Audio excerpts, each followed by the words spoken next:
ও খালা, এই জায়গার নাম কি? পাহাড় গোবিন্দপুর আদর্শ গ্রাম। আদর্শ তো কিছু দেখলাম না। ওয়েলকাম টু হৃদয় বাগেরহাট। চলুন ঘুরে আসি পাহাড় গোবিন্দপুর গ্রাম, মনোমুগ্ধকর দৃশ্যগুলো দেখে আসি। তো ভিডিওটি শেয়ার করতে ভুলবেন না, যারা নতুন দেখছেন হৃদয় বাগেরহাট পেজটি ফলো দিতে ভুলবেন না। চলুন ঘুরে আসি।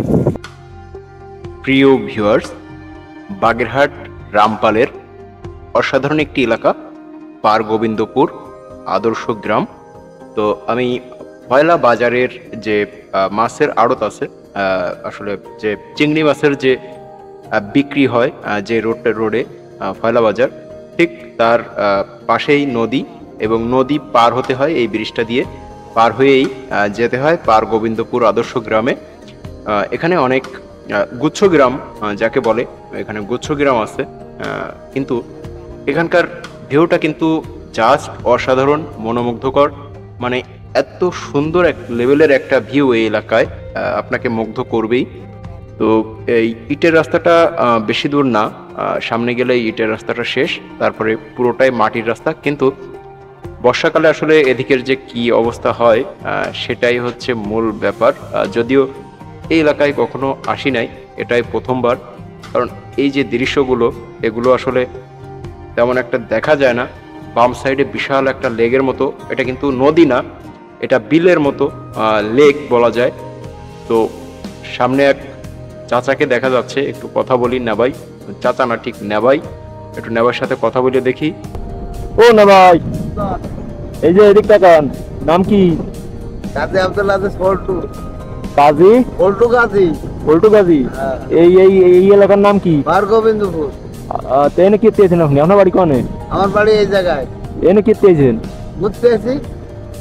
এনে ঘোরার মতো কি আছে, কি দেখার কি আছে? গ্রাম ঘাট আছে, লোকজন আছে, বাইরের লোকজন। আদর্শ গ্রাম সরকার।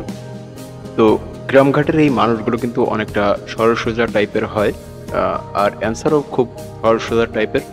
তো এই যে আদর্শ গ্রামের মনোমুগ্ধকর যে দৃশ্যটা আসলেই সবাইকে মুগ্ধ করবে। এবং এইখানের যে এই যে ক্যানালটা, এখানে আসলে কিন্তু এই গরমের সময় খুব মনে হবে যে একটু নামে গোসল করি, এত সুন্দর পানি আর মানে এত সুন্দর দৃশ্য। আসলেই খুবই দারুণ একটি এলাকা, যেটা আমার কাছে খুবই ভালো লাগতেছে। প্রথমবার যদিও এখানে আসলাম। তো পয়লা গোবিন্দপুরের আমি এর আগে খানপুরের রোডের কয়েকটি এলাকা তুলে ধরেছি।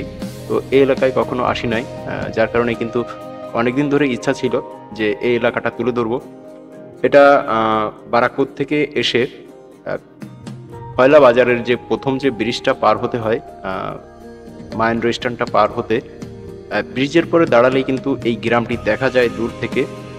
এবং মনোমুগ্ধকর যে দৃশ্যটা দূর থেকেই কিন্তু দেখলেই মনে হয় যে এখানে একবার আসি। তো বর্ষাকালে এখানকার মানুষজন কিভাবে যাতায়াত করে ঠিক আমার জানা নাই। আর বিশেষ করে কুটোরগাদির জন্য কিন্তু খুবই খুবই ভালো লাগছে। আর আমি আজকে ঈদের দিন এই ভিডিওটা ছেড়ে দিলাম, কারণ এত সুন্দর একটা ভিউ, এত সুন্দর একটা জায়গা আসলেই সবাইকে খুবই মুগ্ধ করবে। তো এর ওই সাইডে আসলে কত দূর যেতে পারবো আমি ঠিক জানি না, কারণ আমি এর আগে এখানে আসি নাই। তো দেখা যাক কত দূর যাওয়া যায়, যেহেতু মাটির রাস্তা, বালির রাস্তা, সামনে কত দূর যেতে পারবো জানি না। তবে ভিউটা জাস্ট অসাধারণ। ছোট ছোট ঘর, সাইডে নদীর পাড়ে আছে গুচ্ছ গ্রাম। তো খুবই মনোমুগ্ধকর একটি এলাকা আদর্শ গ্রাম। তো এদিকের যারা যারা আছেন ভিডিওটি শেয়ার করে দিবেন, আপনাদের এলাকা ছড়িয়ে দিবেন, বাংলাদেশের বিভিন্ন প্রান্তের মানুষ যাতে দেখতে পারে বাগেরহাটের মুগ্ধতা, সৌন্দর্য। এত সুন্দর একটি গ্রাম আছে বাগেরহাট রামপালের পাহাড় গোবিন্দপুরে।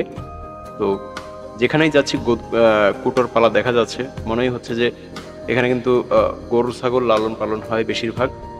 আর খুবই মানে গ্রাম এলাকা, নামই আদর্শ গ্রাম। আর এখানে বেশিরভাগই নিম্নবিত্ত মানুষের বসবাস দেখে বোঝা যাচ্ছে, কারণ যেহেতু পুরোটাই একটা গুচ্ছ গ্রাম। তো খেটে খাওয়া মানুষগুলো হয়তো এখানে বসবাস করে, আবার উচ্চবিত্ত হয়তো মধ্যবিত্তরাও আছে কিছু কিছু। ভিডিওটি এখানে শেষ করছি, বিদায় নিলাম, আল্লাহ হাফেজ।